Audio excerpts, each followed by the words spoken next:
Welcome to tonight's Landscape podcast. We are talking photography. We are showing pictures.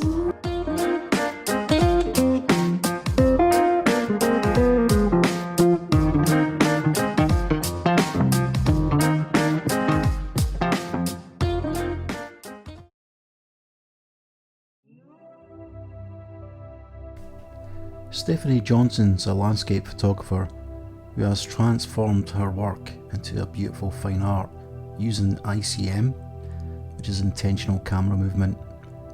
ICM involves using a slow shutter speed or camera shake to pan the image. Now, this interview, of course, with Stephanie was inspiring and informative, and I was amazed by her work. Now, as photographers, we may think some have seen everything, but Stephanie's work is unique and artistic. So sit back, relax, enjoy this interview with a talented artist named Stephanie Johnston.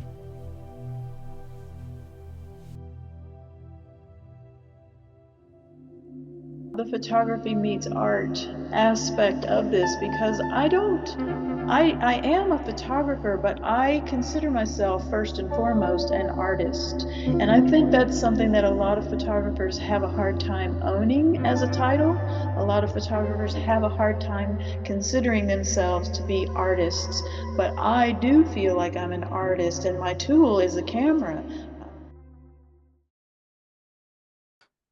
Hi, good evening, and welcome to another Landscape Lenscast podcast with Paul Cunningham. And we're joined with a couple of different people here tonight, apart from the main guest, but we'll just talk to you about who's on the show. So, of course, the guys who normally on the show couldn't make it this weekend. So, on the left of me, I've got Sue Chow. Sue's been on before. You have seen her work. She does a lot of seascape. Down below Sue, we've got Blue Hope. Now, Blue's a friend I know from the time I used to do photography in the Beltane Fire Festival in Edinburgh, which is pretty much a kind of pagan kind of cult thing where people celebrate spring into summer and then summer into winter. So anyway, these guys are on the show tonight. So we have a new panel just for tonight. Now, one word you're going to hear tonight is sublime, because the work you're going to see from this lady, it's absolutely effortless and impeccable work. So Stephanie is a creative photographer who specialises in camera movement, ICM, and other techniques to express light, colour from line, texture, mood and emotion, and her art, of course. Now, with a Bachelor's of Arts in English Literature, she's a passionate about, of course, art forms. Now, she's always pushing the boundaries, and she's always, mainly she's always into her craft and how she creates a unique experience, expressive images. Now, Stephanie, of course, is a mentor for ICM Creative Photography and the founder of the ICM Photography Network online community for continuous learning. Stephanie, of course, you will see her work if you go to Instagram. We will stick some links below the video after you've watched this. Have a look at them. And also her website, and she also offers workshops as well, and it's worthwhile, having a look at these images just to give you that kind of encouragement to get out there. And you haven't tried ICM photography before, it doesn't take much to learn, but there is a skill involved, and I'm sure Stephanie will talk us through that skill tonight. So thanks for coming. I know you've been busy. You've been super busy. How are you tonight? Oh, great. Thank you so much for having me on the podcast. And it's a pleasure to be here. I'm looking forward to talking to you about my work. Pleasure. Yeah. Great. And Stephanie, just one of the things I want to ask, now, of course, where does the strong connection to art come from? There is a passion you've connected to your work. Where does that come from in your photography? I think it comes from somewhere deep inside of me. It's something that I grew up with. I grew up around art. I studied literature all through school. I always wanted to be a writer, actually, a creative writer, but I'm not as creative in my writing skills as you need to be a creative writer. But I also had an artist for a stepfather. He was a painter, watercolors, and then eventually got into abstract painting. I played musical instruments as I was growing up as a child as well. So I think art has always had a very important role in my life over the years. But when we get into our adulthood, sometimes other things take precedence. And so that was certainly the case with me. As an adult, I didn't have the opportunity to pursue art or anything really creative for many, many years.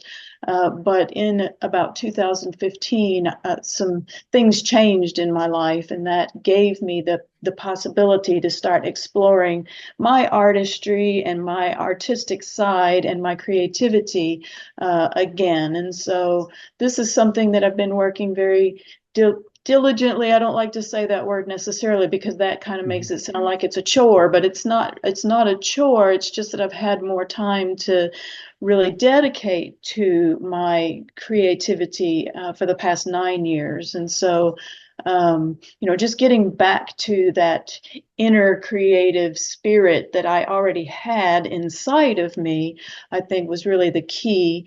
And then it's just kind of exploded and blossomed from there. Yeah, yeah, certainly. And we had, as you probably know, we had Shona Perkins on. I know you have worked with Shona a lot of times, and Bill Ward, of course. And the magazine you do, of course, as well is I've looked at that, and it really kind of gives you inspiration just to get out there and try it. Because most of us when we try ICM photography, we just do the twist of the wrist or the up and down. There's so much more to it than I anticipated. I thought it was just these movements really, and it's not. I mean, in regards to just going to the point where did your desire to photography come from? I mean, where did for example, the passion? I mean, what I'm trying to get the essence of. Where did you actually get the feeling to take pictures in that kind of format? Where did that come from? Yeah. Well, I first got into photography back in the 1990s, and I always considered myself to be a traditional landscape photographer. But again, it was something over the years from the 90s up until about 2015 that I was only able to kind of do sporadically. I couldn't do it, in a very dedicated way. And so in 2015, the things that changed in my life were that I got divorced after 24 years of marriage, and I was turning 50. And I took a trip to Ireland that year and took my camera with me and fell in love with the landscapes in Ireland. And that really reignited that passion for landscape photography in me. And so I traveled to Ireland about 8 times over the next 2.5 years, specifically just to go and photograph the magnificent landscapes there in Ireland. I live in Iowa, in the middle of the United States, and so the landscapes here are not as majestic and they're not as magnificent as you get in Ireland. So I would always have a hard time getting my camera out of the bag. Every time I'd come back home to Iowa, my camera would stay in the bag until my next trip to Ireland, which would be, 2, 3, 4 months later. And in 2017, I started to see ICM for the first time. Okay. It's not that ICM was new necessarily. It's been around for ages, but that was the first time I started to see it was in 2017. And I also had some encouragement, from some mentors, from some photography mentors that were telling me, you can't keep waiting to come back to Ireland to get your camera out. You've got to find a way to get out where you are with your camera. And so it was also about that time that I read a book by David Duchemin, who is a Canadian photographer. And the book was called A Beautiful Anarchy. And in the book, he talks a lot about this idea that you have to get out and do the work. You can't wait for inspiration to hit, which is what I was doing. I was waiting for some, magic thing to hit me to say, go out and photograph in Iowa, to Yeah. get your camera out in Iowa. But he says you can't wait for that. Inspiration doesn't work that way. You No. have to get out and do the work. And it's in the doing of the work that inspiration comes. And so I took that idea along with seeing ICM and thought, well, what if I go out with my camera and just not take it as seriously and play? Yeah. Just play and allow Yeah. myself that freedom to just get out and play and see what happens. And that's really how I made my connection to the Iowa landscape. And, Yes. um, it's all kind of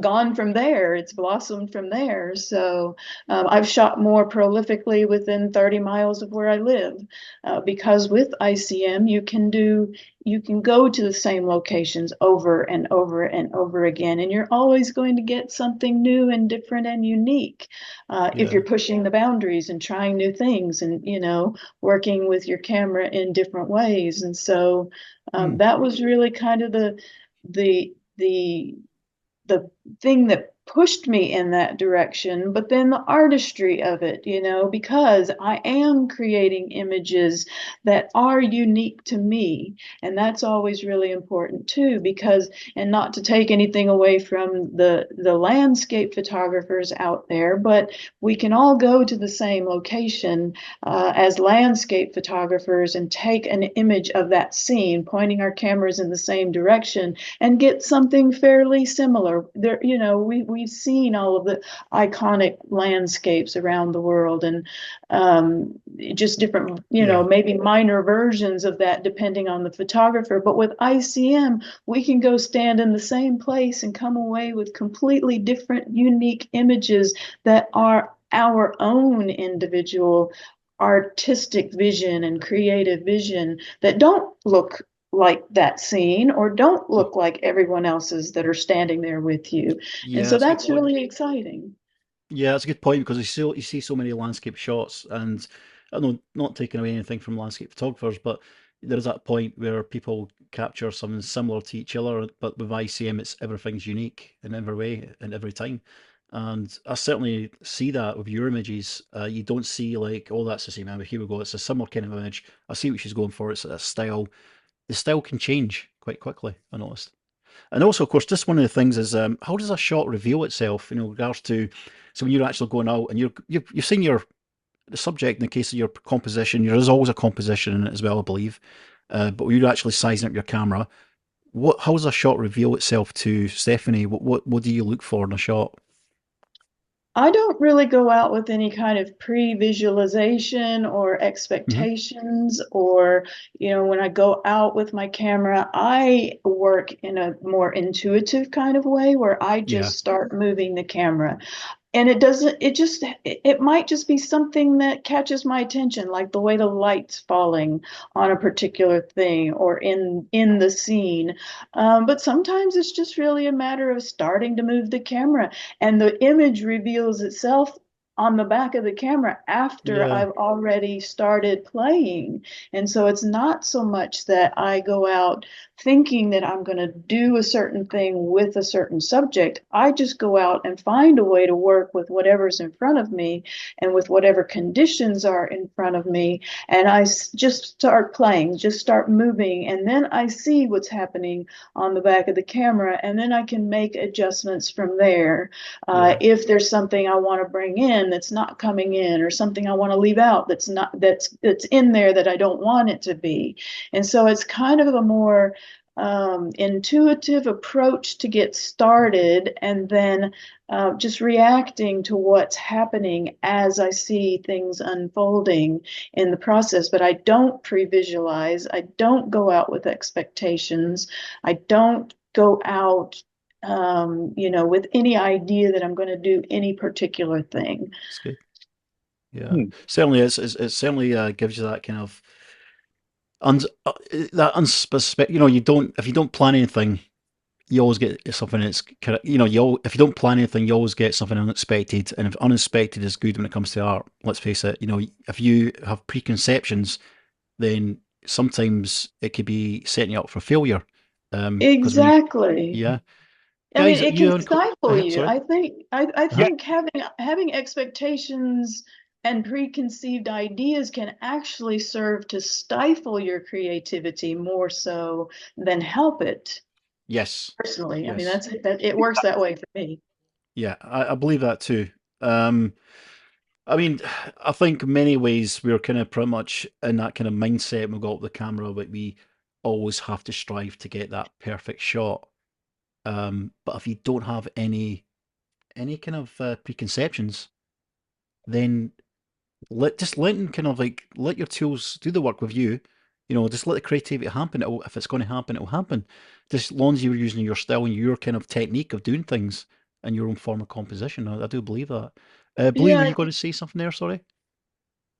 No, sorry, beg your pardon. Like, I was just what Stephanie was saying earlier, like, I mean, I totally and 110% agree with that. Like, I mean, I found now I'm a fairly young guy, like I only turned 31 next week, but I've been drawing and taking photographs for as long as I can remember. And one thing that's become abundantly clear, especially in the last 3, 4, 5 years, is that if I go out for a walk, for instance, with my camera with the intention of taking photographs, if I've got preconceived ideas, then yeah, like like you said, Stephanie, I'm gonna feel stifled. I'm gonna feel creatively constipated, for lack of a better way of putting it. And the same thing goes as well with my drawing and my illustration, my mixed media pieces. Like, now, granted, like, there'll be aspects of the drawing that are set in stone that I do want to be putting on paper, but that's only half the idea. Like, there'll be half a preconceived idea, and then I let the rest just play out on flow. its own. Yeah, Yeah. exactly. Of course, of course. Yeah. Yourself, Sue? Sue, you got anything you want to ask Stephanie? Yes, I was just wondering, how much importance, Stephanie, do you put to your like a sense of place when you're taking your ICMs? Do you want people to know what you're taking, or is it more abstract than that? I get the feeling sometimes I can sense where you are, and other times not. I'm just wondering how much importance you put to that, if any. Yeah. I mean, I don't necessarily put importance on it being recognizable where I am. I do tend to lean a little bit more towards the abstract. That's what I prefer with the images that I create, is that they are a little bit more abstract leaning. Although I do some images sometimes that are a little bit more impressionistic. There's a difference between impressionism and abstract. And impressionist images might give you more a sense of the place, like you would know that they are a grove of trees or a stand of trees, or you might know that Yeah. it's the Dublin skyline or the London skyline, but in an abstract way, maybe. So I don't. For me, the connection to place just comes internally. And so whether or not someone else necessarily interprets that and knows the place or senses the place is really something I don't have any control over. So I certainly want to make connections to place with my own inner being. So that aspect of it is important, having a connection to place, but whether or not that comes through in the image to the viewer, I guess is not something that I place a lot of importance on, because the one thing you can never control in anything you do in life is how other people are going to react to your work. Yeah. And so this may not necessarily be the question you asked, Sue, but it did remind me of this whole idea that, when I create for myself, because I can't control what anyone else is going to think. So as long as I'm happy with the work, I have gotten to a point where I'm comfortable with the work that I do, and I'm happy with the work that I do. And if people like it, then I'm ecstatic about that, of course. But for those people that don't like it or don't get it, I'm okay with that too. Yeah. They don't have to like my work, And so, we just don't have any control of what other people think or what other people interpret, uh, or what they see when they look at your work. And so, yeah, certainly a connection to place is important to me, but it's more an internal thing than it is Yes. important that it comes out in the work necessarily. Does that make sense? Yes, it does, Yep. absolutely. Yep. Yeah. Does Certainly I've got does. a couple of questions from Louise tonight. I'm just going to put my glasses on so Louise, first question: do you have a menu of options for the type of scene in front of that of you run through in your head, or is it each scene tackled spontaneously? Yeah, well, I think we've already kind of touched on that a little I bit. think that was just pretty much of the last question what Sue said, I think, isn't it? Well, and just the whole pre-visualizing or pre-conceptualizing, I just no, I don't. I have all the tools in my tool bag because I've gotten out and done a lot of work. Yeah. I've done hundreds of thousands of exposures of ICM over the past 7 years. And so I have all of those tools at my disposal, but I Yes. don't think about them necessarily when I'm out with my camera. I just start getting in the flow and playing and moving and being free. And so it's really more that the work flows, I think, through me Yes. rather than Yeah. it is that I go out and think about, okay, well, I can do this, this, or this with this scene, and I'm going to choose to do this instead of all of those other things. It's not like that. I try a lot of different things. And so, people do often ask me, well, how do you make a decision? Like with my multiple exposure ICMs, I like to work with bright and dark blend mode in the camera. And people ask, well, how do you know whether or not to use bright or dark blend mode? And I don't make a decision on that. I try them both. I play and try lots and lots of different things rather than limiting myself to a set of options to Yeah. say I should only do this or this. Because like you mentioned, when you don't have those preconceived ideas and you just start playing with the camera, there's always going to be something that surprises and delights you. Yeah. And if you've already got it in your mind that you're not going to do this thing because this scene deserves this treatment or this technique or whatever, you don't know what that could bring. Yeah. That Exactly. thing that Yeah. you've already said I'm not going to do, it might have been the thing that helped you create your masterpiece, Yeah. but you'll never know that because you didn't try. And you're the judge of that as well, because what you look at, you decide to show what the image you've taken is the one you choose for your own perception and what you like. Is to what extent do you pre-visualize when you reach a scene, or does the creativity come at a later stage? Well, I mean, I think as long as you're just open to playing and Mm, experimenting and exploring, the creativity starts as soon as you move the camera. yes. But you don't have to have an idea of what you're going to create. I was thinking about this earlier when you were speaking as well, this idea of being just immersed in the process. I'm not results driven necessarily. Hmm. So certainly I'm going to probably get a result. And certainly I want to have a result as a part of the end of the process, at the end of the process. But I feel like it's more about just the process, being immersed in the process for me. And Yes. so I don't overthink it. And I just go out and start moving the camera and playing and trying different things and seeing what's happening. And again, I also just try to work with whatever's in front of me. So, if I feel like I want to be creative and I just go out to a local area that I'm used to going out to, I don't worry about it's too bright or it's too cold or it's too rainy or there's not enough light. I just start moving the camera and I find a way to work with whatever's in front of me or whatever's presented to me. And so I don't think, if you're going out with the idea that something's going to reveal itself to you in a scene and it doesn't, then you might just walk away without ever trying anything. So Yeah. if you just go out and start moving the camera, I feel like that's where the creativity starts. The creativity starts by just starting to play, and then you can see what's going to happen.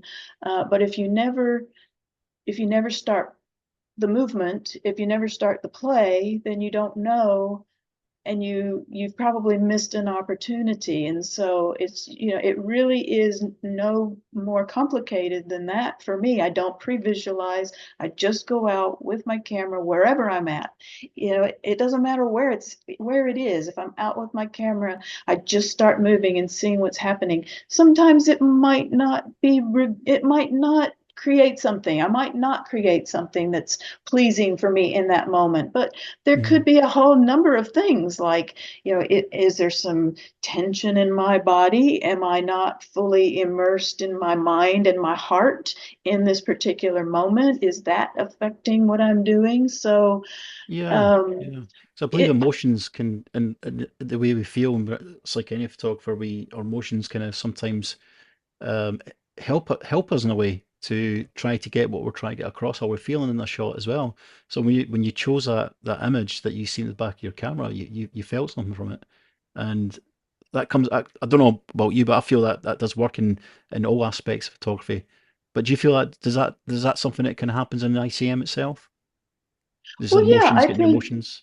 Yeah, I think you can absolutely create emotion and Yeah. mood in your images based on how you are feeling in that particular moment. And that's not to say that if you go out feeling sad or blue No. or, I don't want to say the word depressed necessarily, because if you are depressed, you may not even get yourself out there.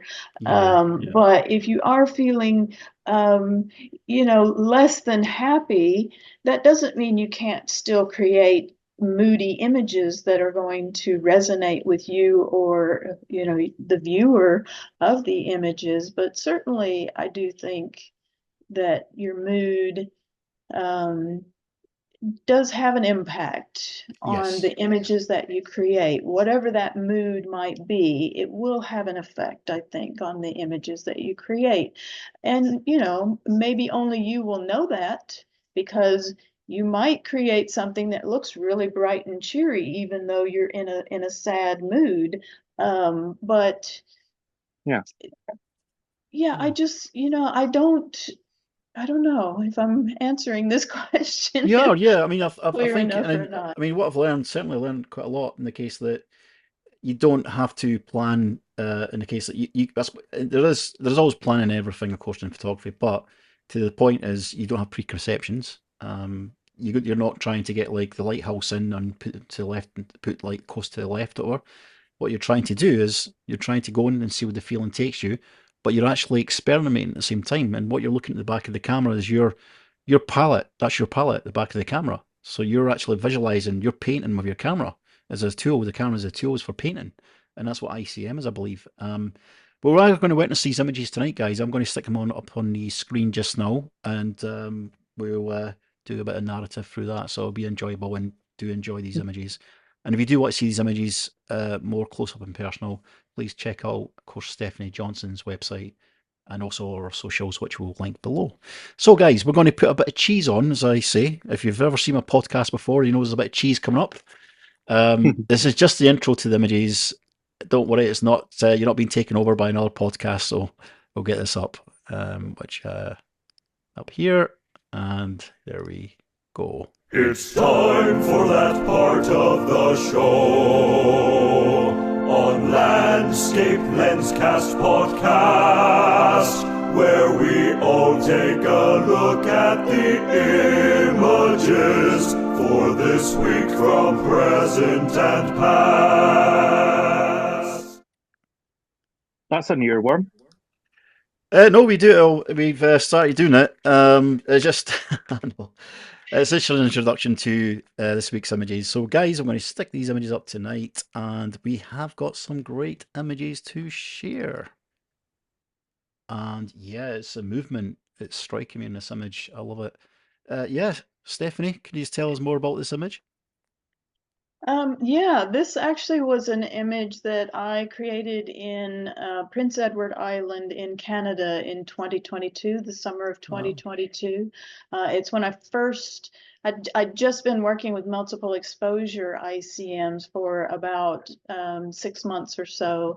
And what I loved about the particular scene that this image comes from is we were on a beach and we were walking off of the beach into the dunes where there's some grasses at sunset, and the light was just sidelighting the tops of these grasses in a really beautiful way, and there was a woodland behind the grasses that was in shadow, and that contrast between those highlights and the shadows really caught my attention. So that's what, sometimes there are things in a scene that catch my attention, and then when that happens, I stop and work with it and think, what can I do with that? So this was one of those moments where that light was just so beautiful on the tops of these grasses, and I loved it so much that I just stopped to try to play with it and see what I could create. And someone who has seen this image or saw this image right away after I created it said that it looked like Degas' ballerinas. And so, it was really, really special for me, this image, and just the aha moment that I had with the way the light was hitting those grasses and playing with these different types of movements, because this is two different movements. One exposure where I'm just doing kind of a wavy vertical motion, and the second exposure doing a shaking motion to create this effect. And that was all done in the camera. So all of my work is done in camera. Yes, of course. And looking at that as well, with regards to the shutter speed, was it like a second or 1.2 seconds? What was that? I usually work at about a half a second myself. So a lot of my images, I'm using about a half a second shutter speed. Yeah. And then the light looking on going onto the grass as well is, it's so aligned when you look at the actual grass reflection of the water and the water. It's just that kind of separation. Well, there's no water in this image. This is all just grasses, and the woodland behind, That's amazing, but it's got that effect, isn't it? It's certainly got that effect. It And the kind of does, separation, the woodland. Yeah. Sue, what's my- your take on this one? Oh, my first view was I thought it was breaking waves because it just looks watery to me. I mean, it's lovely. It's absolutely spectacular. It's amazing how different people can read different things into a photograph without, if you haven't got the explanation there. You don't need the explanation. It's beautiful to look at. And I was thinking earlier that it must be really quite difficult to have control over a composition when you're moving the camera around and doing multiple exposures as well. How do you cope with that? Do you just keep taking it until you get a composition you like? If the idea is right, then you'll just keep shooting until you get the composition correct? Yeah, I do work a lot that way because I don't focus on composition necessarily unless I start to see something happening, and then I know, okay, I want that to be in the center, or I want that to be in this part of the frame. So if I see something happening on the back of the camera that prompts me to think more about composition and putting things in certain places, then I will start to pay more attention. But it is a lot of times I just start moving the camera and I'll play with it until I get the composition that I like. And even then, sometimes that composition might come in the very first few shots. But I don't stop there. So I'm not one to stop shooting after about, 10 or 20 exposures. I might shoot 100 exposures in just looking at that one scene right there without ever Yeah. moving. Because I don't know, I'm always looking to push things. Yes. So when I do see that I'm getting something that I like, then I'm also then going to try to do some new things, some different things to see if I can push it a little bit more, to do something different that I've never done before, that I've never seen before. So, it really is a lot of play and experimentation and just continuing to shoot, even if I think I've got it. Mhm. I don't stop there. I keep on because it could be that I could get something better. Yeah, certainly perseverance in it, and I think it does pay off the perseverance as well, just to get what you want it to look like. So it's not a case you're just doing it just to see you get lucky. It's you're actually trying to do it till you get what you want. So in the image, and what you can get feedbacks from the camera. So that feedback from the back of the camera is what you want, really. That's a cracking shot. So we'll go to the next one there, and yeah, that's a lovely shot actually. That's I just looking at it, when I say shot, I'm thinking of getting a brush out and just starting painting around the screen here. It's absolutely amazing. Beautiful art. Oh, The Mark Rothko vibes from this sort of one here. thank you. Yeah, Well, that's that's lovely. high praise indeed. Well, this image here, interestingly enough, is another multiple exposure ICM using dark blend mode. So the image previously was using bright blend mode. This is using dark blend mode, and this is actually just a shop window Oh yeah. inside of an indoor mall in Dublin. And so what drew me to the scene was I was with a group of people. We were doing a photo walk in Dublin, and we had walked into this indoor mall, and most everybody was just kind of standing around talking. And I looked over and saw the way the light was hitting a mannequin in the Yeah, I can shop see that. window. Yeah.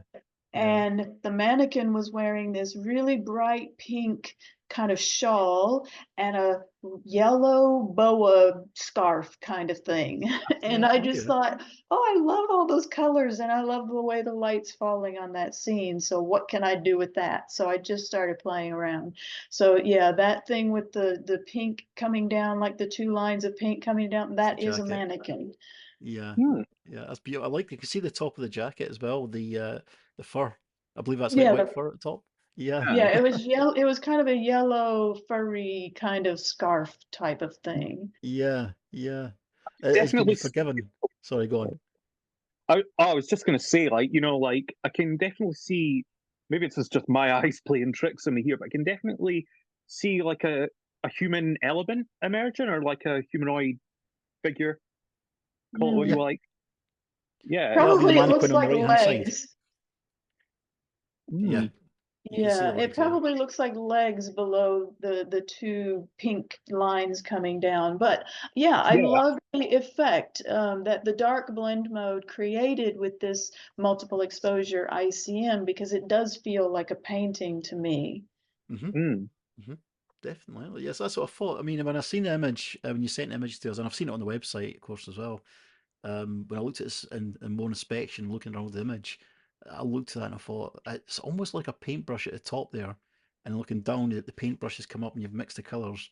It's really quite sublime how you've made it looking that way. Um, if someone said to me ICM, I'll dismiss it, and that's how good it is. It's just beautiful art, you know. Mhm. So a really nice Well, shot. thank Yeah, yeah. Yeah, this So is just two exposures in the camera using dark blend mode. One exposure just doing a vertical kind of motion, and one exposure doing basically a horizontal motion. yeah, I mean, one of the things I was going to ask as well, in regards to single ICMs. What's the difference for single ICM? Well, I did put some single ICMs. So single ICM is just a one single exposure. So you're not using the multiple exposure function Ah, in the okay, camera. right, So okay. these are I'm using the multiple exposure function in the camera, and I'm Uh-huh. using movement for each of the exposures. But a single exposure ICM is just only one exposure. So if you were to see the single a single exposure of this, you wouldn't get the same effect No, because yeah. it's part of that blending that happens that helps to Aye. create that effect by the two images being blended together. Yeah, it's interesting. Yeah. So we'll get to the next one. So really enjoying this tonight. Oh yeah, this is my kind of shot. You know, guys, I love trees, but it's not so much as trees, it's just the greenery I love. It's Yeah. I'm just going to guess here, Stephanie, and of course, what I see is a lot of grass. And forgive me if I'm wrong. Is the actual is that plants or is It that is it is It's plants? Yeah, trees, actually. It is it is trees trees. Yeah, it's just, it looks with so fine. grasses underneath below the trees. And so this is again a multiple exposure ICM where I've done one movement with a vertical motion and one movement with a circular kind of shaking motion. And so the light was hitting the grasses at the bottoms of the trees and Yeah, then reflecting off of the leaves. But because I'm using bright blend mode, when you use bright blend mode with a multiple exposure, the bright areas of each of those exposures are what get the priority, and so that helps to create this effect. But that, yes, that is a woodland area it's that beautiful. I took up. But as I was creating this image, as I was playing in this particular scene, in this particular environment, and seeing what was happening on the back of the camera, I felt like I was creating a fantasy world. That's what Yeah. came to my mind when I saw that. I was like, oh my goodness, I'm creating a fantasy world. That's what it looked like to me, like something out of Avatar or something, Yes. you know. Hmm. Yeah, I'm looking at it. It's because like the frame of it is beautiful, of the greenery at the top and at the bottom there. Sorry, Blue, go on.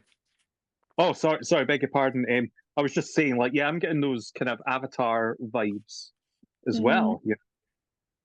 Also, very, I don't know, like, I think after we're done this podcast, I'm going to want to go and listen to some 1980s kind of post-punk ethereal wave right now because, yeah, like, I mean, I feel like it's a beautiful image and it kind of reminds me of like a Cocteau Twins song that's been visualized. If that makes sense. That's interesting. Oh. Is this album artwork you're talking about? Um, yeah, I guess so. It definitely reminds me of some of the Cocteau That's Twins albums interesting. back in the Oh, day. okay, okay. Very cool. Yeah. Yeah, that's a well, yeah. Interpretation's good. How Yeah. about you, Sue? Would you feel? What's your take on this image? It's beautiful, isn't it? As you say, it's a fantasy. It's lovely. My Yeah, eyes going around the picture the whole time. I'm always brought back to the grasses in the front and then up to what it appears to be the leaves at the top of the trees. I love the sort of the straight lines with mm, the painterly effect around it. Yeah, Hmm. it's a beautiful image and green. I love greens and blues. Mm. But I think it's really, really effective. Oh, well, yeah. thank you so much. It is ICM at the highest level as well, because I mean, I do like ICM photography, but you know, I see quite a lot of ICM photography. It's kind of it's not the same, but there is that point where there's that technique. But your techniques is a bit more than the average person. I presume so anyway, because you're talking about shaking the camera. You know, the movements. I can see the swirl. It's like a swirl there, the Hmm. grass.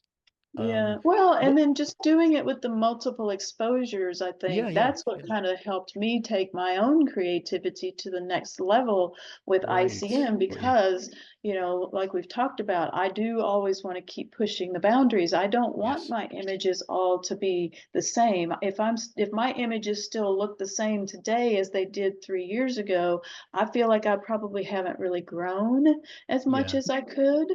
And so for me, I always want to be pushing the boundaries. I think my style is recognizable and people could Yes. look at an image and say, oh, I think that's probably a Stephanie, image. Yeah. But it's not, they don't see that necessarily because it looks like everything else I've done. It just, they can know that because of, the way that I'm always pushing the boundaries of Different. trying to create new and different things, I hope. Yeah. I think it's a difference. Everything I've seen so far has been different from each image. So there's always something different you're creating all the time. So it's not a case of like certain photographers will do the same kind of scene, like skies and beaches and grass, etc., where you're getting a story from your image, where you're looking at that. That could easily be like a waterfall in the middle there. It could be like a magical land with a waterfall with the stems of the trees, which I'm guessing they're kind of sapling trees, kind of like younger trees. Hmm. Well, not necessarily. I don't Okay. have the original because I do save my source images. So in my camera, I have it set up so that I will save each of the source images plus the Yeah. final image that it gets blended in the camera. And if I had those readily available, I could show you what the actual scene looked like. But there are probably some more mature trees, bigger trees, and some smaller Yeah. trees in this Yeah. particular scene. Yeah. It's Um, lovely. It's, It's a sorry, beautiful Stephanie, image. is that just 2 exposures that you had there? Yes. yes, yeah, 2 exposures for this. Yeah, that's mainly what I work with, is 2 exposures. But the next step in my evolution might be that I start pushing that to do more than 2 exposures or work with 3 or 4. But the more you do in camera, the more exposures you work with in the camera, the more difficult it is to control the final result. Yeah. But that's something that I might consider doing moving forward, because I do kind of feel like I'm at that point right now where it is time to go forward and do some new things, because I feel like I don't know, I just always get that feeling inside of me when I know it's time to do something different, move forward, evolve and grow. So I've been feeling that lately. Yeah. That's a lovely shot, really do. I mean, it's coming up to each shot is just, it just gets better. Oh, it's beautiful. It's a Yeah. Narnia. It just reminds me of Narnia, sorry. Yeah, tell us more about this. It is, I love this one. This is actually kind of a recent image. So this was probably um, December or January, just a few months ago. We had a really big snow here in Iowa. We haven't had a lot of snow this winter, which we normally do get a lot of snow, but we had one snow that gave us about 2 feet of snow. And so I went out because I love to go out in all of the conditions, especially in the winter time, and just started playing around with the multiple exposure ICMs. This is bright blend mode, so bright's getting the priority, and the snow that we had was really thick and heavy, and so it stuck to the sides of trees.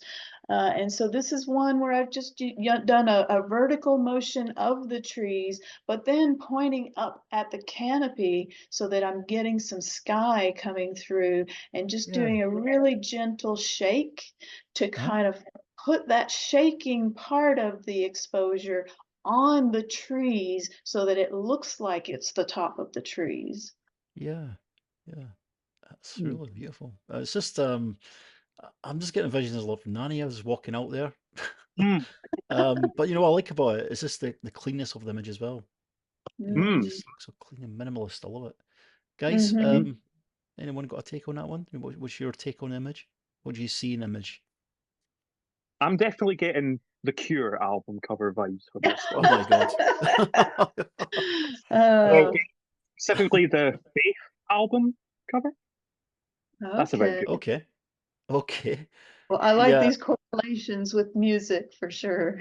Yeah, it's different. I didn't realize. Well, I know Blue is into music quite a lot. He loves art and music, and he loves these. If I remember right, is it new wave music, whatever from the 80s, that kind of thing? Yeah, sure. A lot of neo psychedelia and ambient as well. Like, Yeah, yeah. So collective. what's your take on image regards to the technique? What do you think about the technique of it?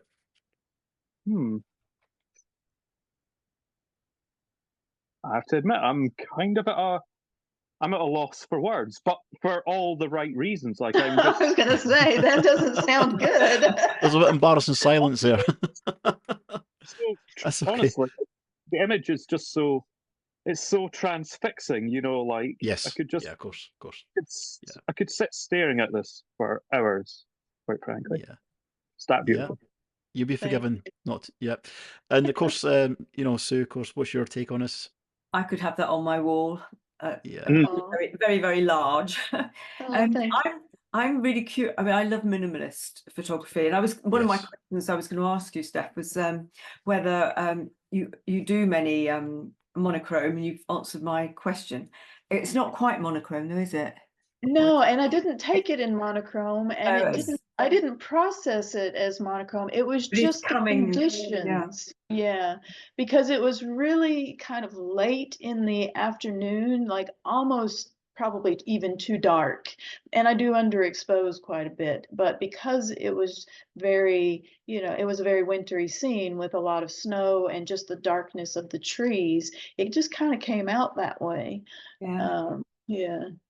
I was Yeah. wondering how I do a few myself, nowhere near as good as this.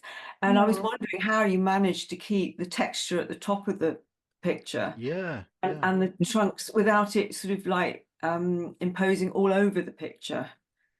Yeah, I am probably for this one, I would have underexposed the second exposure of the sequence so that it didn't blow out too much of the trees, the definition of the trees. But because it's just really not even including the lines of the trees, it's just all of the branches at the top, composing it so that it's bringing a little bit of light, and by just doing a really small shake of that, Yeah. it creates that kind of textural effect, just because it is the tops of the trees. Yeah, so on my camera, I can see, like I take the first exposure of the sequence, and then I can see kind of an overlay of it, a very faint overlay, so that I can compose my second images in a way. So what I did was I did the vertical motion first to get those trees, the lines of the trees, and then I tried to compose it so that those breaks in the canopy of the trees didn't overlay on top of the lines of the trees at the bottom, but just enough at the top so that it kind of looks like that is the top of the trees, Yeah.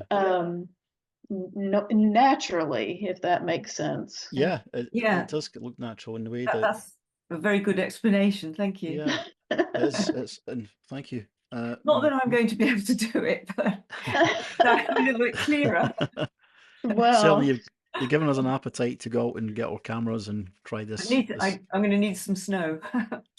Yeah. Yes, unfortunately, coming to spring, we're going to be not getting that for yeah. another 12 months, 8 months, sorry. So yes, let's go to the next one. Oh yeah, that's a nice lovely bit of abstract here. Am I Yeah. guessing this is buildings, skyscrapers? Yes, this is actually not a landscape. This is the Manhattan skyline from the Yeah. Brooklyn Bridge. Beautiful. Yeah.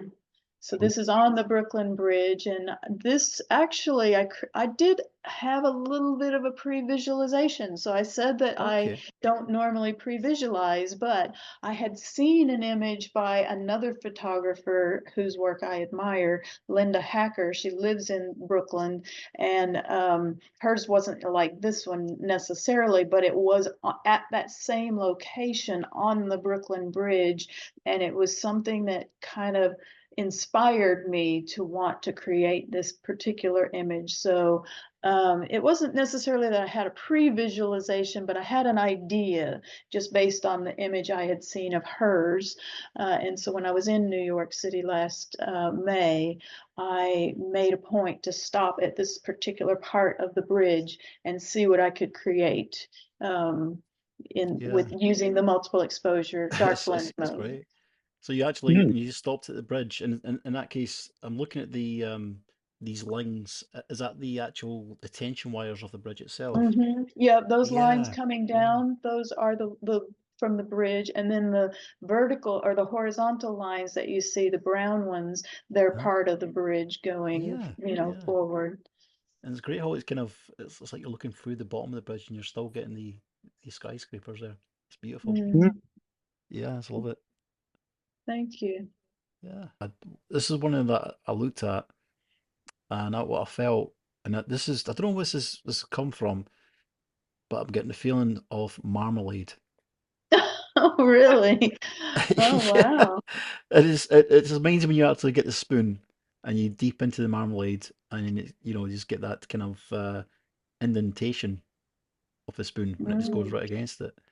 Well, It is this is actually a sunset in Santa wow. Fe. That's Yeah, so it's essentially what I've done is I've used the camera to do kind of a wavy motion for one exposure, and then I flip the camera upside down and do a okay. second motion. So when I flip the camera upside down for the second exposure, especially for this particular scene, what happens is you get the sky in the top and the bottom. So now I'm bringing that color into the bottom of the frame, and that helps to create that kind of effect.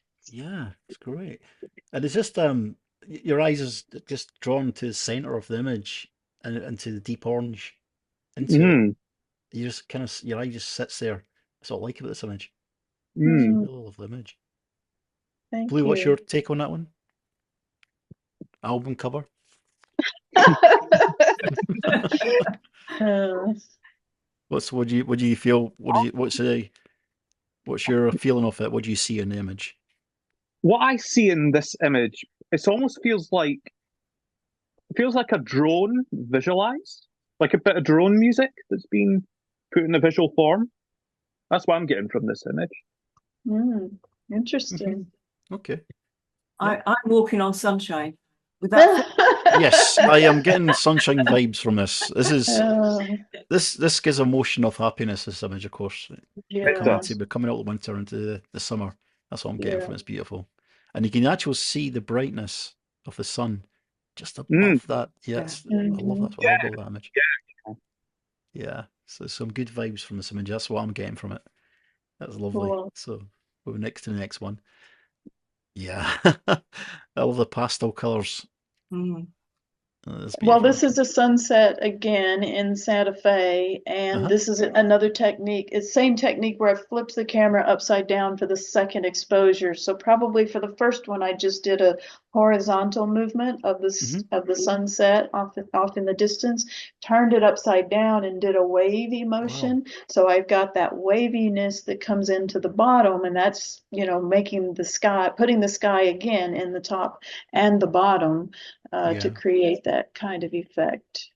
And in regards to your exposure time, you still keeping to about half a second or Yeah, I would each say way? most of Each these way? are still about a half a second. That's generally what I work with.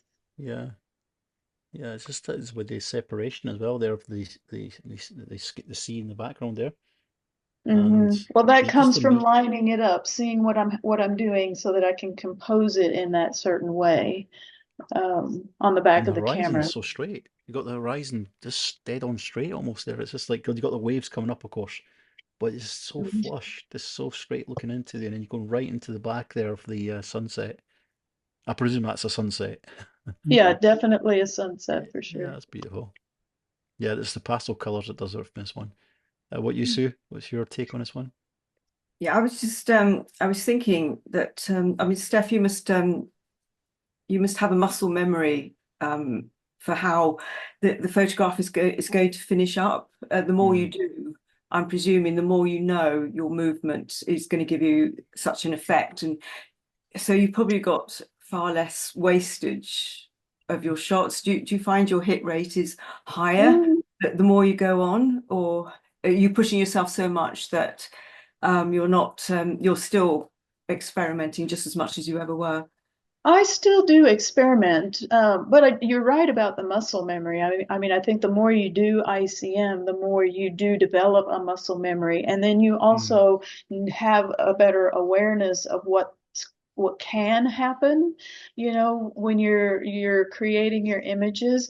But I still just play. I don't stop necessarily, and I might have gotten this on the 25th try of this whole Yeah. sequence of multiple exposure ICMs, or it might have been, I can't remember for sure, or it might have been one of the first attempts. I don't know, but for me, as I mentioned earlier, I like to just get immersed in the process. And so I know that I'm going to get something out of the whole process, but I'm not necessarily thinking about, okay, I've got this, now it's time to move on.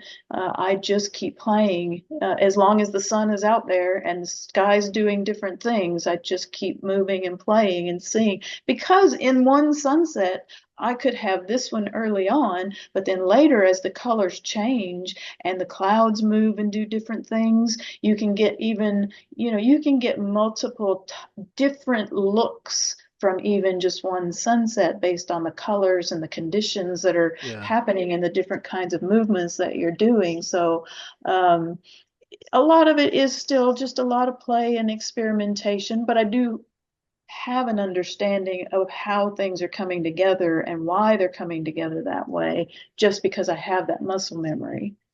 Yeah. Yeah. Hmm. I love the sort of foregrounds, and you know the thing with the type of the work you do, it's open to interpretation. You know, that's what I like about it. You know, with photography, you see what you see. You've got like a vista shot with trees and hills, etc. But this, you can interpret it in so many ways. This type of photography, and it's really unique. It's really nice. So just moving on to the next one. Ah, Mhm. nice. Yeah, I'm loving I'm loving this with the colours regards to the straight lines and diagonally. Well, this is actually a new process for me. So this is a multiple exposure ICM that's 2 exposures of a particular scene in San Miguel, Mexico, but I have Yeah. actually taken that multiple exposure image and layered it multiple times in Photoshop. So all of my work up to this point has all been in the camera. But this is something I'm starting to experiment with a little bit more, is taking the work that I've done in camera previously and playing with it now using multiple layers of the Yeah, same yeah. image Yeah. in Photoshop, and twisting and turning and flipping it upside down and trying to build something different and unique from a Yeah. multiple exposure ICM image that I've created previously. So that's what this is. This is probably 3 or 4 layers where I've done that, flipped it upside down, rotated it horizontally, and then just used different blending modes on the different layers in Yeah. Photoshop. And you can be forgiven it, you know, I'm getting vibes of tartan a little bit here in Scotland. Mhm. And the subject of this is just a door, a random door. And it was just a picture of the door. The Oh yeah. image or the scene that I was working with was just a rusty door on the side, walking up some stairs in San Miguel, Mexico, walking up some steps. And it was just a really rusty door that caught my attention. And so playing around with that. So that was the original Yeah. um, Yeah. subject of this particular image. I really do like it. Yeah, that's nice. And we're just going to move to the next one. This one here, I looked at it this morning. I kind of gazed at it more, and what I'm getting from this image is it's almost like jewelry. I don't know why I say that. I mean, if you look at if I can just point my mouse here from the left-hand side, if you look from the corner to the second square, it almost looks like a diamond from a ring. Mm. Yeah, Certainly does. and it's like something's moving. I mean, I'm just trying to figure out, but I just think the effect is really nice, and it's yeah, again, these pastel colors. I love pastel colors in images. Mm. What's your take on that, Sue? The colours are beautiful. I love, Yeah, like you, I love the pastel colours. And again, I'm just wandering around the picture, and every time I look at it, I see something different. I yeah, have no idea what the basis of it is, but that's not the point. exactly, I just exactly. think it's absolutely gorgeous. And in fact, there's pictures within pictures as well, in There my is, mind, yeah. anyway. I Oh, can see I think it's buildings, maybe. gorgeous. Maybe I what's can see that? buildings. I can possibly see a building or buildings. Well, it Yeah. actually is a window. It's a window on the Okay. side of a building. And so this was another experiment where I have taken a multiple exposure ICM image of a window, a very colorful building, because San Miguel in Mexico is a very colorful city. The buildings there are Yeah. all very colorful. So I did love that this was a very colorful window on the side of a colorful building. And so this is again playing in Photoshop by layering the original multiple exposure ICM 3 or 4 times, flipping it upside down and trying to align things to create this different pattern that kind of emerged in, and then using different blending modes on the different layers. So this is something I've been playing around a little bit more with in the last few weeks, and it is something I plan to do more of moving forward. But these are just kind of my first couple of attempts at this type of post-processing work, because I've That is always good. kind of limited myself in the past to doing all of my work in the camera. I've prided myself on doing all of my work in the camera, but again, I mentioned earlier, I feel like I need to move forward with my creativity, and I'm thinking that this is a way that I might do that by trying to do more with my images in post-processing to make them more abstract and more artistic, and creating art in that way. Yeah, yeah, and that's what I said at the beginning, the introduction about you pushing the boundaries, and obviously you've said it yourself on your website. You do push the boundaries, and the subject of photography and art, there's a very fine line there.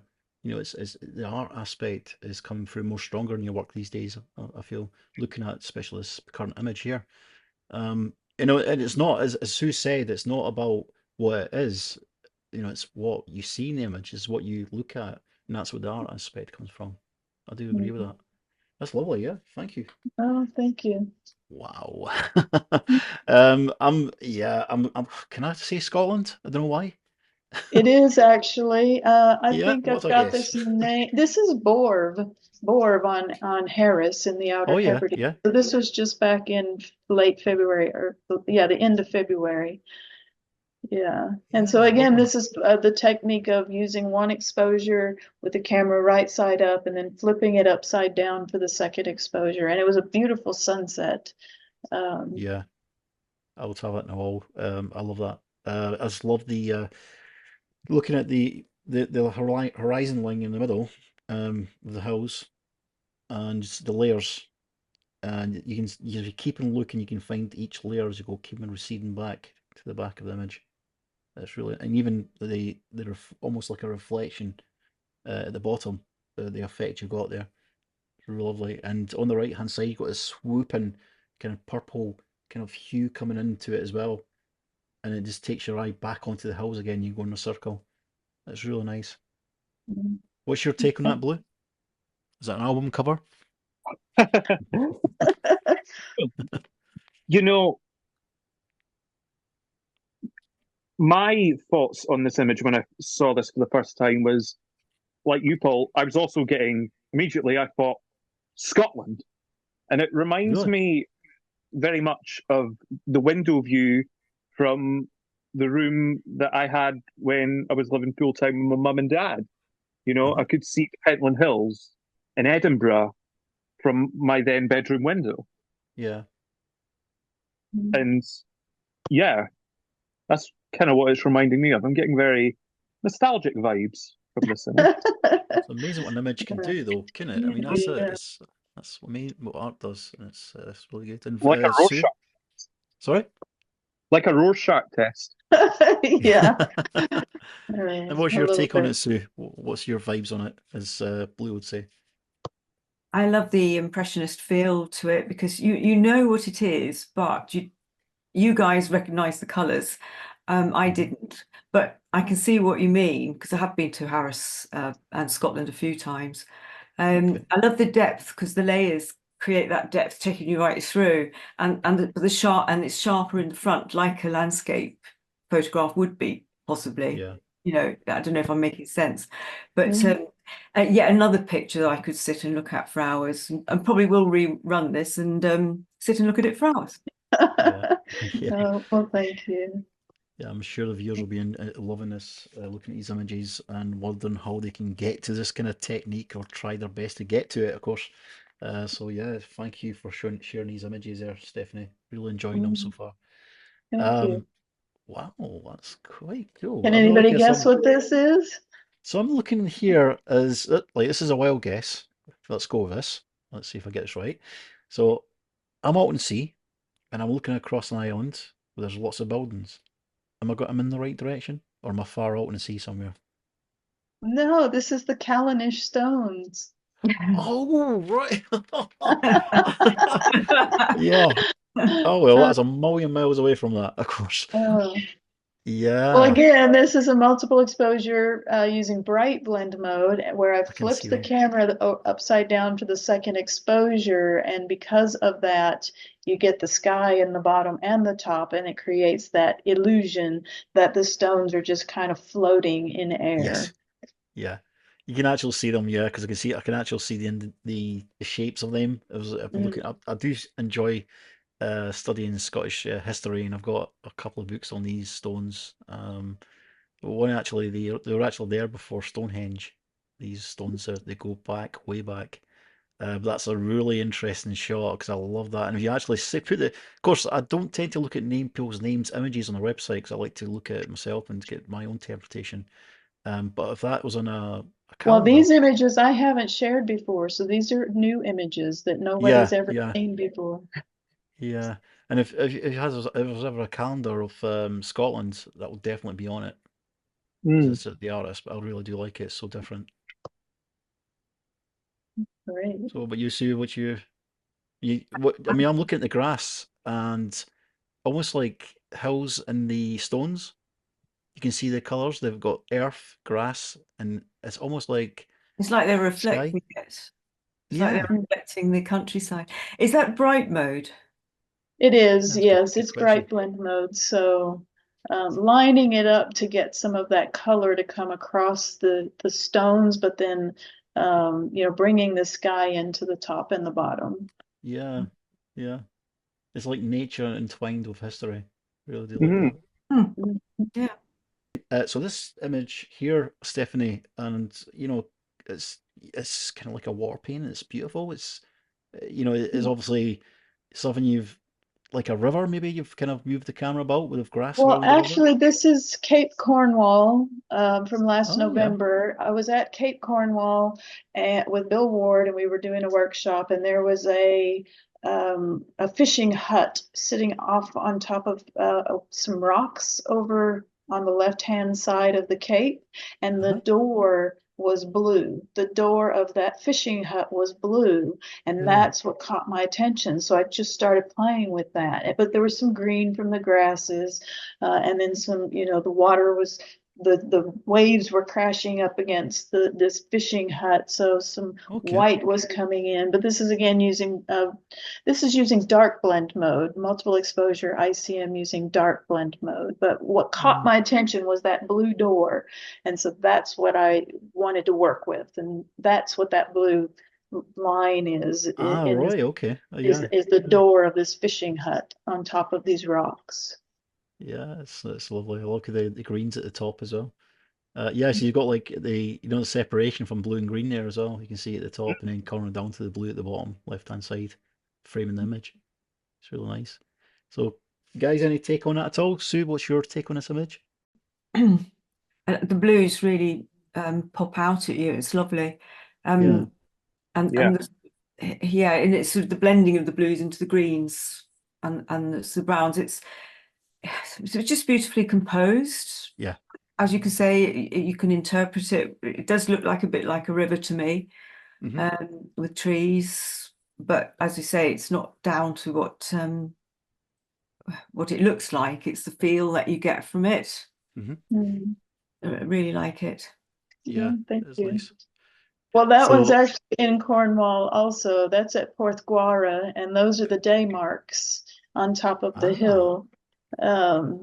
So trying to okay. create something different with those. big day Yeah. marks that are out there. So again, multiple exposure, flipping the camera upside down to bring the sky into the bottom part of the frame so that it just kind of Right. feels like they're floating in air. Uh-huh. Can I just ask, Stephanie, what are day marks so I can get an idea of how it? They are these big, huge structures. One is orange and one is black, and they are visible from offshore. So they're used to help guide the ships. Navigation. Yeah. thing. Yeah. Navigation Right. aspect, Okay, yeah. Thank you. Yeah, and what I like about this as well is because I like to interpret it in one way. To me, it's this kind of more of it reminds me of like early 80s, and forgive me here, I'm going to go down blues way of thinking. And there was an album by Orchestral Movers in the Dark. I don't know if Oh, you I guys ever love heard. them. I Yeah, loved them. it reminds me of the artwork of I can't remember the architecture and something it was called. It just gives me that appeal to it. Of the album. It just gives me that feeling of the album itself, and it has got like that 80s kind of retro kind of vibe to it, because of of course the triangles, the colors. But yeah, it could easily be an album from the retro 80s of OMD. I had to go down the way of blue there because I'm looking at that and I'm thinking, I do love simplicity images. I do love things like this, and it's just fine art, isn't it? That's what it really is. It's fine art. It's beautiful, and I'm looking as well at of course, the colours. The streaking of it's almost like it's bleeding the colour into the sea or to the water or the sky upside down. You can see the orange coming down, and your eyes kind of falling up, and you're just looking back to the orange triangle again as I'm putting it. And of course, the mirror of the other triangle there is kind of mimicking the main focus point. It's really quite interesting. Really do like that. Blue, what's your interpretation? I'd be interested to hear Blue's interpretation of this image. Yeah, well, like you, Paul, I'm also definitely getting yet another 1980s album cover vibes. And again, it's The Cure. I keep going back to The Cure for some reason. But, It's interesting. It's how it brings out. It's open to interpretation. I think it brings out what people think of in past or present experiences. That the kind of work you do. Gothic. There's something strangely gothic about this image. Really? Even though most people associate Gothic imagery with kind of monochrome, black and white, like just these colors alone. Maybe it's just the way that the colors are used, kind of in a sort of minimalist fashion, is kind of where the Gothic comparison's coming from here. Well, that's just me. Well, what were you going to say, Sue? I thought it was perhaps some Hobie cats. That's what I thought it was. Cats, yeah. I really like the simplicity of it and the lightness of touch. That's evident there. Oh, thank you. It could actually be, sailboats. That's the mast in the wind. It's so many things you can look at that image. It's really nice. Thank you. Yeah. Oh yeah. What I like about this image is similar to the one we looked at before, regards to the sunrise, and with the black strip, it just makes that look even special more. And we get this rainbow effect on the left hand side there. It's almost like blue and red or pink, sort of purple. And are these hills? This is at Scarista on Harris, and it was a sunrise, actually, I believe. So sunrise at Scarista. And again, flipping the camera upside down.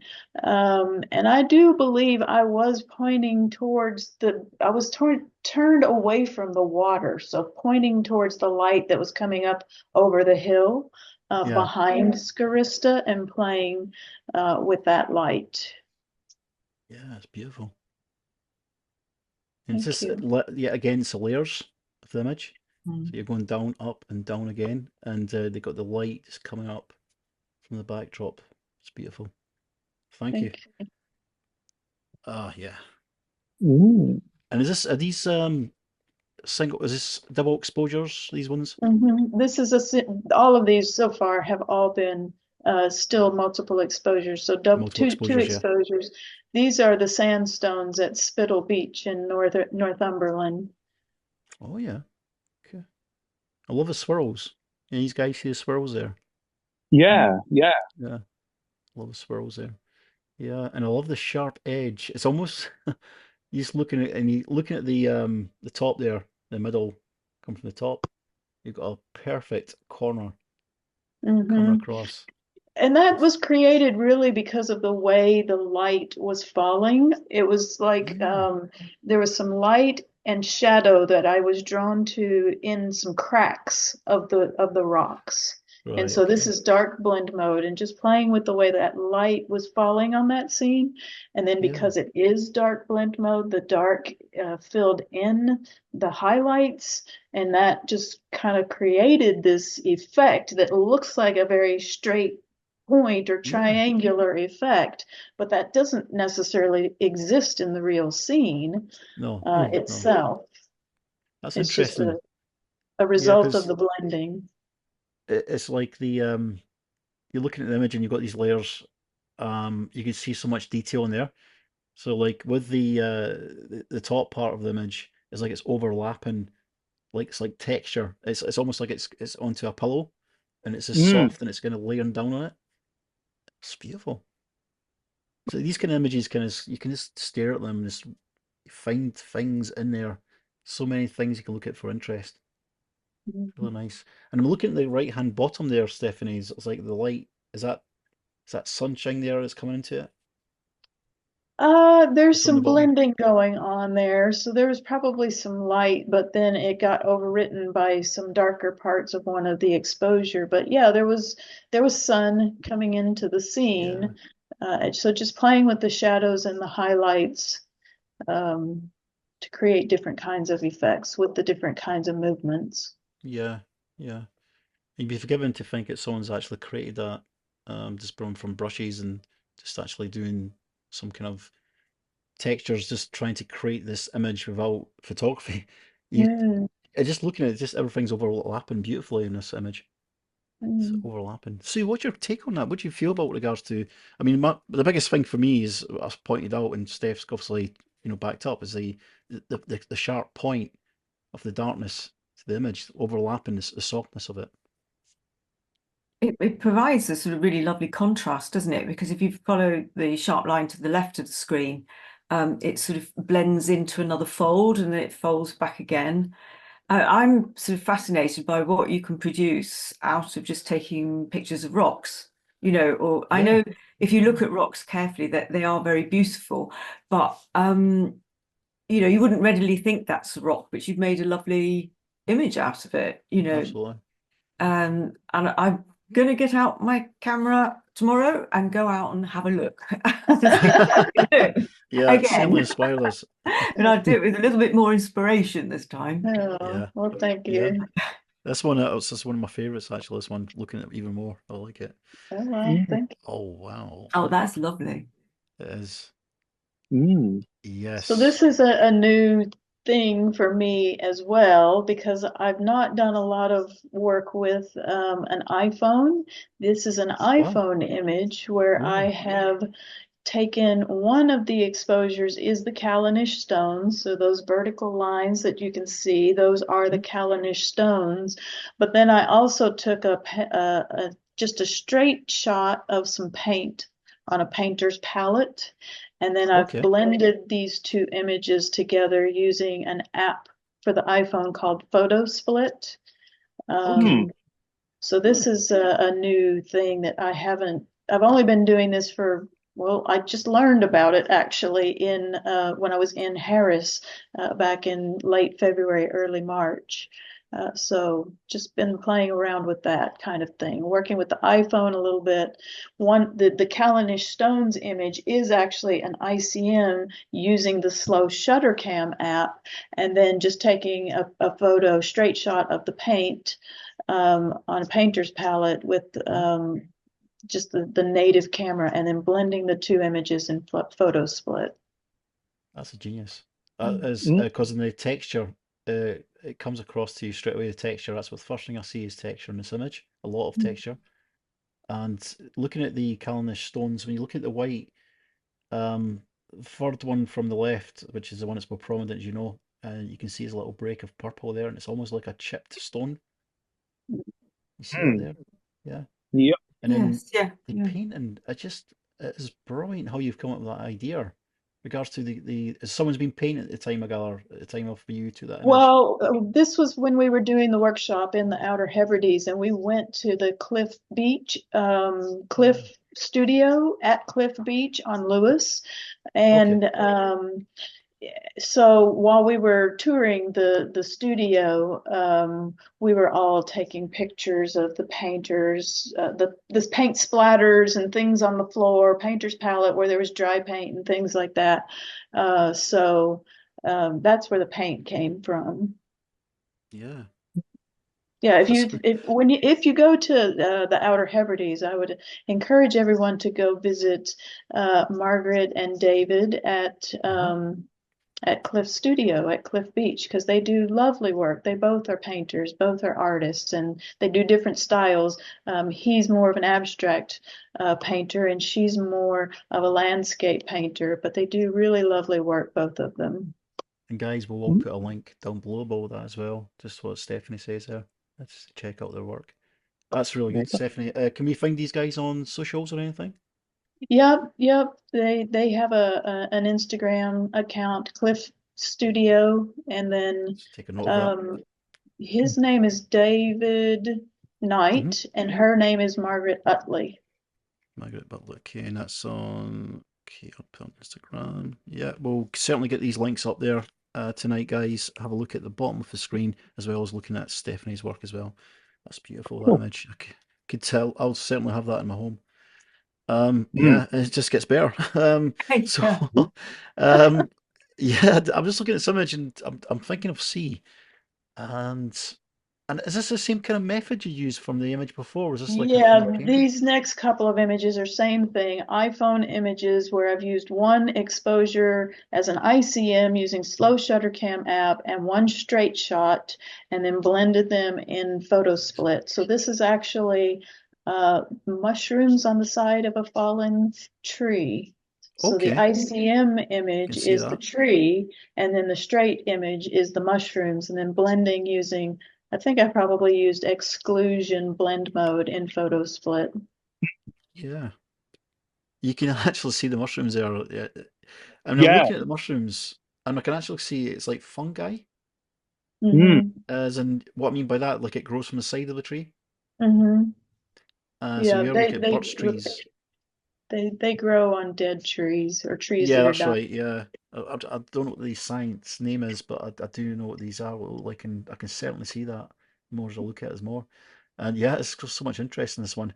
What I like about it as well is almost like a Y upside down. You see what I'm going there? Yeah. Yeah, there's so much you can look at in these ones. I think the blend mode has made it almost look like a coastal painting. Yes. Because it looks like you've got oyster shells where the fungi, the mushrooms are, and then you've got the breaking waves, and just it's like a seascape to me. That's what I'm seeing. Yeah, I can see that now that you mention it. Yeah. Well interpreted. Yeah, with regards There's, to the sandy colours and the indigo of the sea. What's your take on it, Blue? Or should I say, what artist album cover were you looking at? Funnily enough, I can't actually think of any musician in particular, but the one, for some strange reason, the word that came to my mind when I saw this image for the first time was Poseidon-esque. I was just, I don't know, I just saw something very kind of oceanic about it, and for some reason it just kind of reminded me of Poseidon, the Greek god, and just definitely Poseidon-esque, very aquatic looking, very, I don't know. Either way, come from, cool description, I think. Anyway, I'm secretly again, could see myself getting lost in this image for quite Yeah. some time. Oh, And I thank definitely have this on my wall. you. Yeah, I Thank do you. know Blue Guys, and he loves this kind of art. So he jumped at the chance when I said Stephanie's coming on. So there Yeah. you go. So yeah, well, it's like an amazing image, isn't it? Yep. Oh, the layers, the texture, everything in this image. So I'm this is loving the still one by using that one. same technique with the iPhone, but this is Spittle Beach also. So these are Oh the yeah, sandstones at Spittle Beach. yeah. I love the technique. I love the one by one crops you do it as well. These images, they work very Well, well with them. that's kind of inherent for the photo split app. I don't normally do square crops on my images, but Yeah, it's yeah. it's what the photo split app does. So, I can actually see a fish there. Forgive Mm. me, but I can see a fish there. It's like a fish head. If you look Oh towards the yes, left yeah, hand, yeah. I can see its eye. you see its eye, a fish Mm. head, Mm-mm. I and can see quite a few animals in this I can see a image. seagull. I can see a seagull also, and I can see. Oh, I can see one's sorry. face. Yeah, I there's don't know so why much interest in that image. a kingfisher of some sort. But all in all, I think the entirety of this image, to me, it almost looks like a detail from a peacock's feather. mm, It's interesting. Yeah, But I mean, I think the one I like about it's like it's almost like a shell on the right hand side. mm. It's like it's on the coast, and you've got this like sort of the the rims of the shell, and on the right hand side at the bottom, you can actually see more predominantly down at the bottom. You can see it. It's yeah. reminds me of mussel shells. Mm. Um, it's so it's a very intriguing visualize. You can actually look at the top there, just above, just below the top there on the right hand side. You can see a girl's face. Mm. I don't know Okay. if you see that any of these guys, Oh or I'm yeah, I just see that. Yeah. yeah. It's like it could be within a seagull, 'cause it's like a seagull looking up. Mm. Mm. It's really open to interpretation, your images, and I really love them. That's what I like about them. There's so much deep things you can find in these images. And I Oh. can actually see, or am I just looking at this maybe too wrong? Is it like water coming on at the bottom, just coming in the foreground there at the bottom? There's No, like it's strips of just part, water? that's just part of the blending that's creating that effect or that illusion Yeah, because it is just dry sandstone. yeah. And they're very straight lines. In regards to, when I say straight lines, they're very, the texture in them makes like it's actually a part of something, if that makes sense. Like it's Mm. something that's been focused on quite a lot. And then the top of it, there's so much interest in the top as well. Sue, Mm. what's your take on that one? I love the colours. As everybody is reading things into it, I can see them as well. I love the splash of this little red just off centre, the sort Yeah, of orange and reds making purple. It just sort of gives a sort of like how can I say, a focal point or not a yeah. focal point, You just are staying in the centre, aren't you? that's something, it takes away from, well, it adds to the yellows and the blues, which I can see. I'm not Yeah. sure I'm making a lot of sense there, Mm. but I think it's very effective, is what I'm trying to say. So No, I'm well, looking at the thank you. centre. I'm looking at the Mm. centre of the image. I'm getting the It's, fishes. it's just around the fish eye. Yeah. Mm. Yes. Mm. That's great. We'll get on to the next one, but yeah, I'm really enjoying this, and yeah, this is nice. Nice kind of reminds me of flames. Don't know why I Yeah. say it like gas So these are flames. just, this is just a single exposure. So this is just one ICM exposure, and this is some kind of plant in a bed of orchids Oh yeah. at Okay. the Chicago Botanic Gardens. This was just about a week ago. Hmm. Um, but it was inspired again by another photographer that I admire who does botanicals. Her name is Anne Belmont. She lives in Chicago and she does really lovely work, really Okay. lovely botanical work and macro work. And she works with a lens baby a lot too. So And she Belmont. created an image that was using this same plant at the Chicago Botanic Gardens, and I loved the softness of it and the colors of it. So when I went there last Friday, I had to try to create my version of what I loved so much about her image Hmm. that she shared on Instagram. Yeah. I see the softness. I see what you mean by there. And it could be like in regards to the image, I was seeing flames initially, but when people start talking about the image, and especially Stephanie's explaining about the image, I'm seeing more now. I'm seeing like it's almost like a scarves, Mm, like fine scarves. yeah. Um, and it's like the backlight's coming through them. Mm. Nice. And there's a separation there as well in colours as well. There's like you've got the magentas and the greens.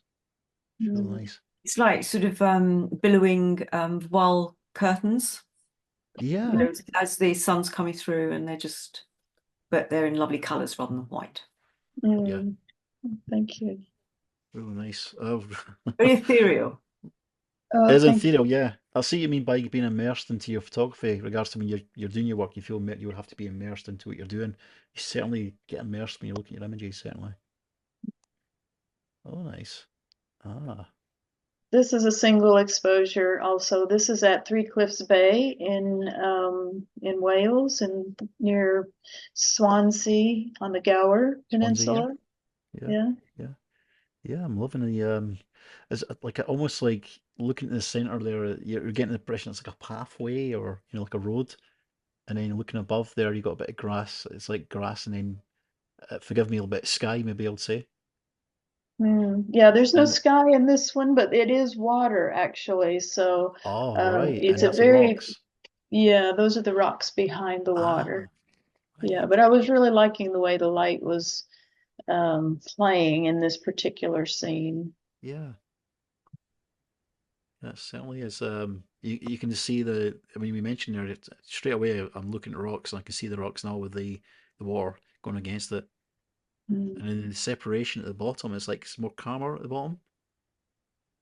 So it's like more waves in the center, and it's like seems to be more calmer there.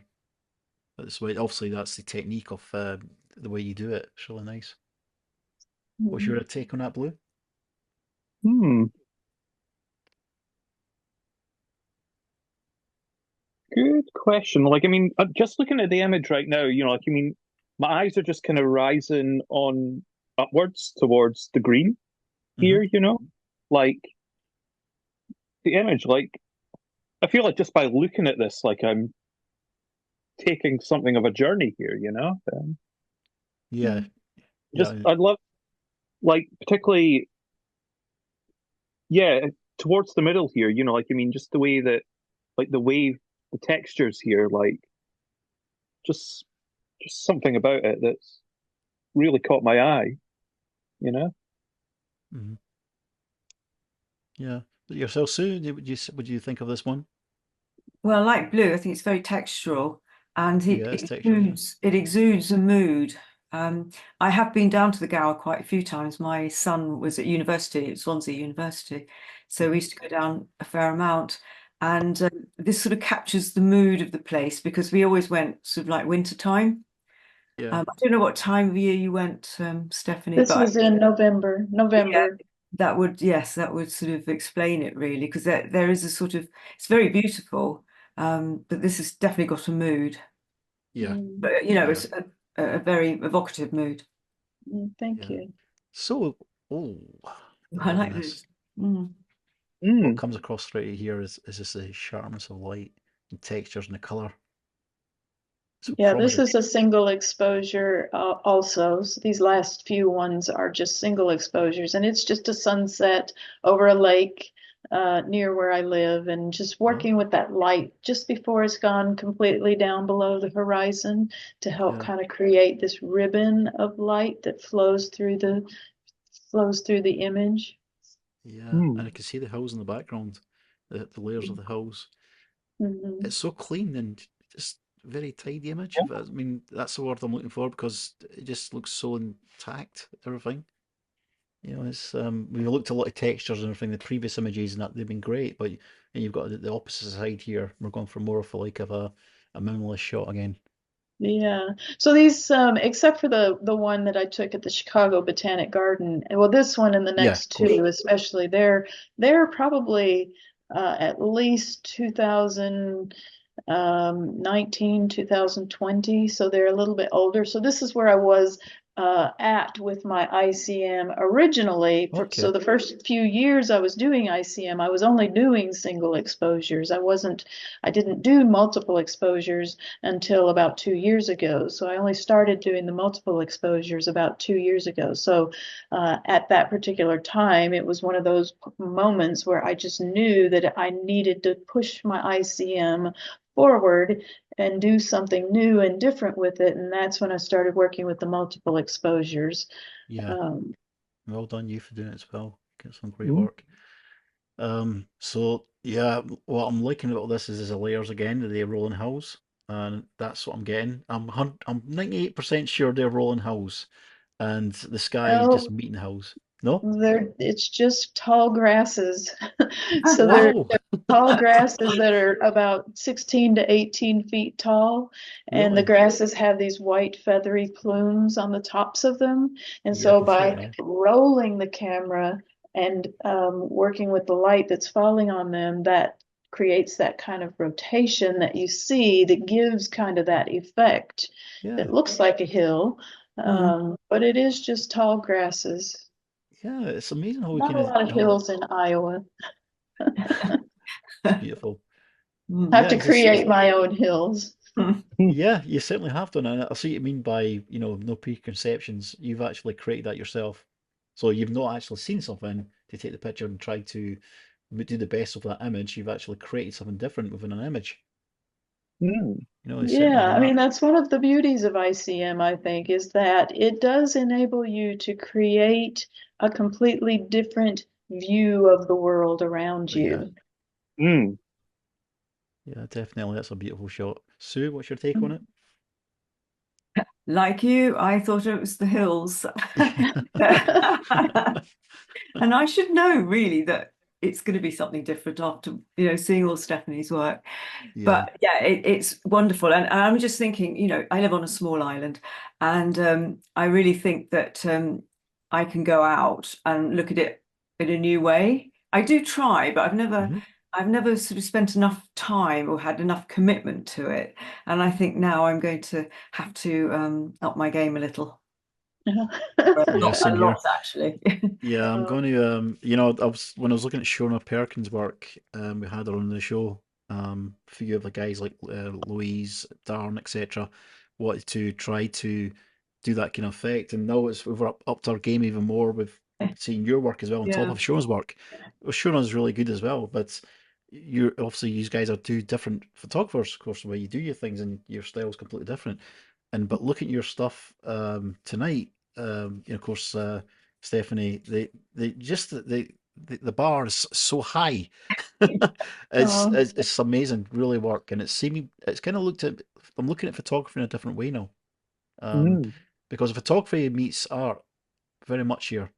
That's what Mm. the lesson for this podcast is what photography what you can achieve from photography if you just put your mind to doing things and trying different things and don't be afraid just to do a bit of post processing or do a bit of work with your camera itself, using your camera as a tool as opposed to trying mhm. to go out and take a picture of a honeypot Well, shot. and you make a good point about the photography meets art Yeah. aspect of this because I am a photographer, but I consider myself first and foremost an artist. Oh And yeah. I think that's something that a lot of photographers have a hard time owning as a title.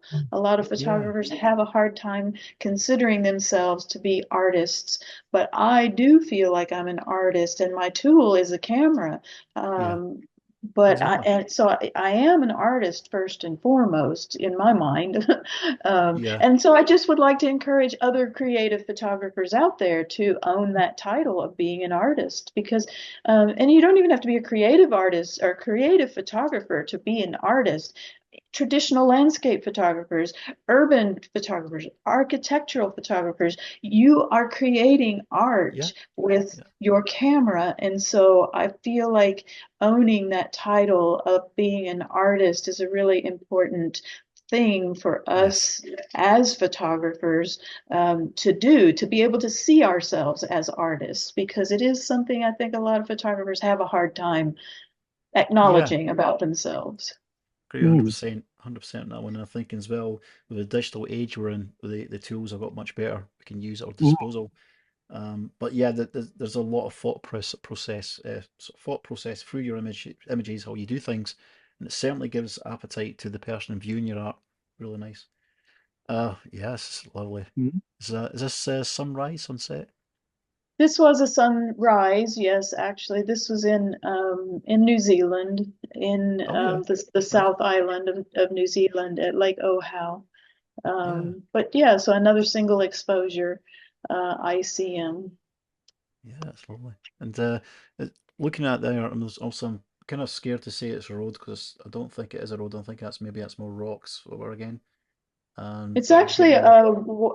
a mountain off in the distance and the reflection of water. So it's the lake. Ah, And then because of the way the wind was blowing the water in some parts of the water, some parts of the water were moving and some parts of the water were yeah, still. You get that kind of where you see that line that's kind of separates a lighter portion from a darker portion in the bottom part of the frame.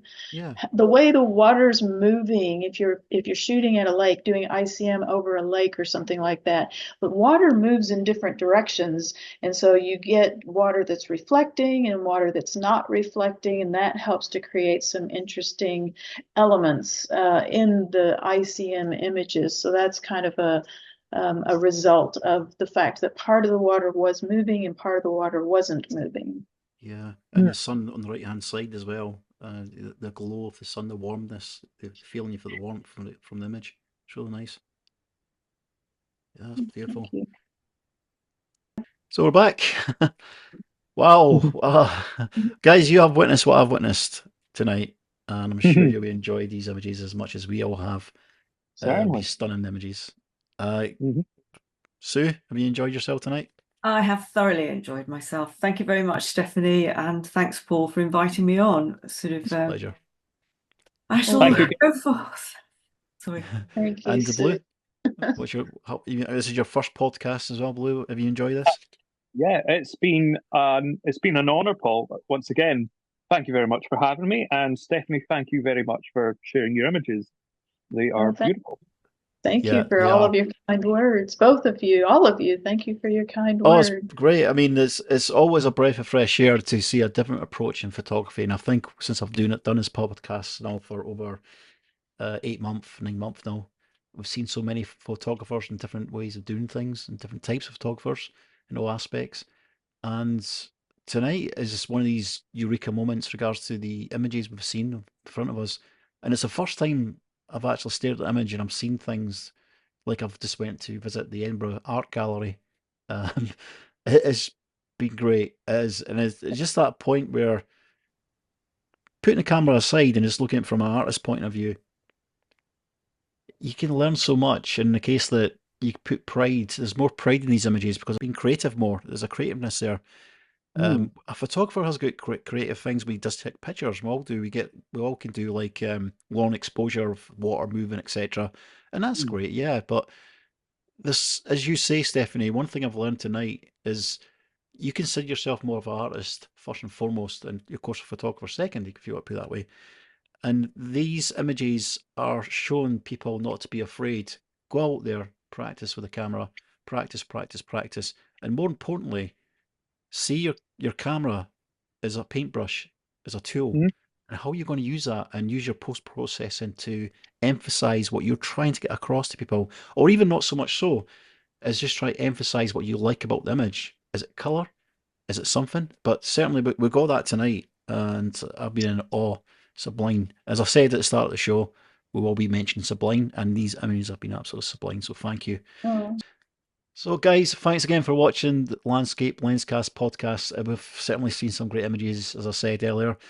Stephanie has been a great guest, and she's been good to come on. She's been very busy doing other things. She has been in Scotland just recently, and I know she'll be in England, in Oxfordshire, on the 22nd of April.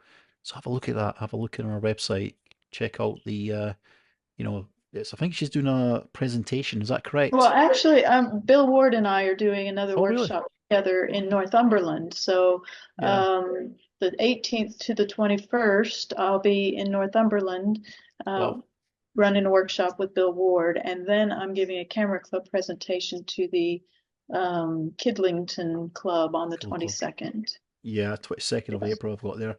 Yeah, and yeah, just have a look at these dates on Stephanie's website, and of course, and to see what you like. Of course, go to see her work as well if you can get the chance to. Amazing. Thank you, Stephanie. It's been a real honour. Thank you for coming on. We always ask everyone that comes onto the podcast, would you like to come on sometime again? Of course, yes, I would be very happy to. Great. We kind of mix up a bit. Sue, she's one of the people we interviewed before. She does a lot of seascape kind of work, and we did ask Yes, her, and Sue she's does come back. beautiful work. So we can't not say that, because I have admired Sue's work for a very long time as well. Oh, thank you very much, Steph. That's really nice of you to say so. Yeah, I no, agree with Stephanie as beautiful. well. It's really nice as well. Very dramatic images, really nice. Mhm. And if you get a chance to look at Blue, Blue has he's not as he does a lot of art. And is it Blue Fine Art? Is that right? What's the name of your site? So Album over on covers. so over on Instagram, you know, my handle is blue.hope, BLEU.hope. And if you want to find me on Facebook, that is Blue Hope Visual Arts and Design. Visual art and design. Sorry, yeah. But Blue, thanks for coming on as well, and Sue as Thank well. you. So guys, we'll see you next week. This is our last of this season. We'll all be back in the summer again. Thanks for watching the podcast as well, and what a great guest to end the podcast on, Stephanie Johnson. Well, Thanks, thank you so guys. much. Thank And thank you. you, Stephanie. Thank you. Thank you, everybody. Take care. Have a good one. Bye-bye. Bye bye. Bye bye.